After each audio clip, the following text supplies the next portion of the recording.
Good afternoon, guys. I am Jordan Salgante, and I will be presenting to you guys the fundamental primitives, points, lines, or polygons, building complex objects with meshes, and introduction to parametric surfaces.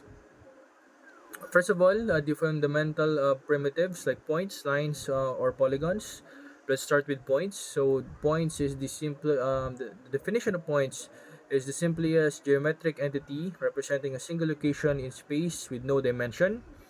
The usage of it is the for vertex. Points are used as vertices, which are the basic building blocks of more complex shapes. Control points used in curves and surface models to control the shape. For lines, it is a straight, one-dimensional figure having no thickness and extending infinitely in both directions, typically represented by 2 points. The types of lines are line segments and polyline.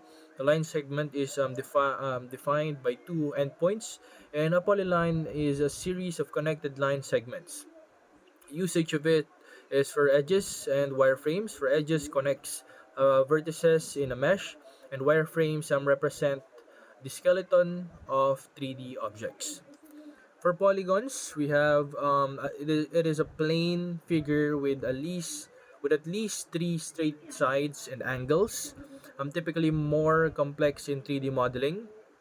The types of polygons are triangles and quadrilaterals.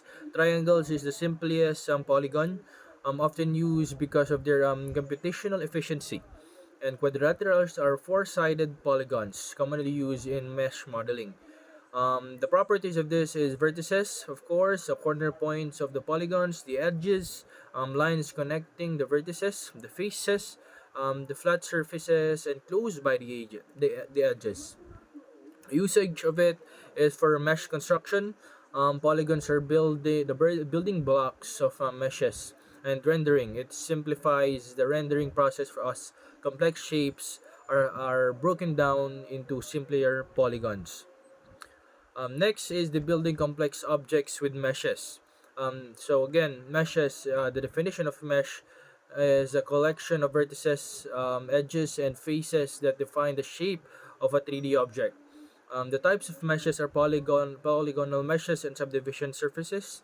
The polygonal meshes are made up of polygons, mainly triangles and quadrilaterals or quads.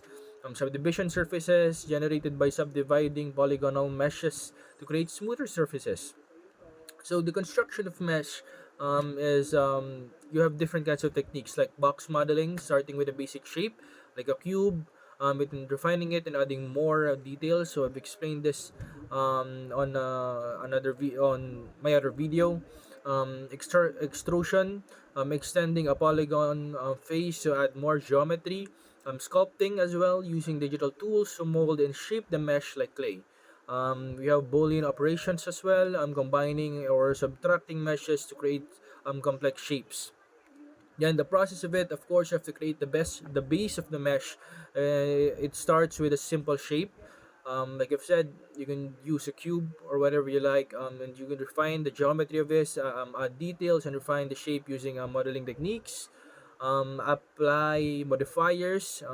Use tools like subdivision surfaces modifiers to smooth out the meshes and optimize the mesh. Reduce the number of polygons for efficiency without losing detail. And then next is the application of it. For character modeling, you can create the detailed characters for games animations, environmental modeling, designing complex environments and structures. Product design, you can use it for prototyping and visualizing products for 3D, in 3D rather. Now I'll be introducing you to the parametric surfaces. Parametric surfaces are surfaces defined by mathematical functions, allowing for more flexible and accurate modeling. Examples of this are Bezier surfaces, defined using Bezier curves, useful for creating smooth and curved surfaces. We also have the NURBS, non-uniform rational B-lines, provide a great control over the shape of fewer control points. We have the properties of it is our control points. points that influence the shape of the surface, and the parameterization, digital defined by parameters u and v that control the surface. So creating a parametric surfaces, the process of it is you have to define the control points first. Position the control points to shape the surface, and then set a parameter. Use parameters to control the surface generation, and then define the surface. Adjust control points and parameters for desired shape. The application of it is you can use it for automotive design, smooth aerodynamic shapes, animation, complex character surfaces, architectural modeling, curved or flowing structures. So the tools and softwares that you can use in this is for 3D modeling software. You can use Blender, Maya, 3D Max, or Rhino, and for CAD software you can use AutoCAD and SolidWorks. So that is all. Thank you. I hope you understand.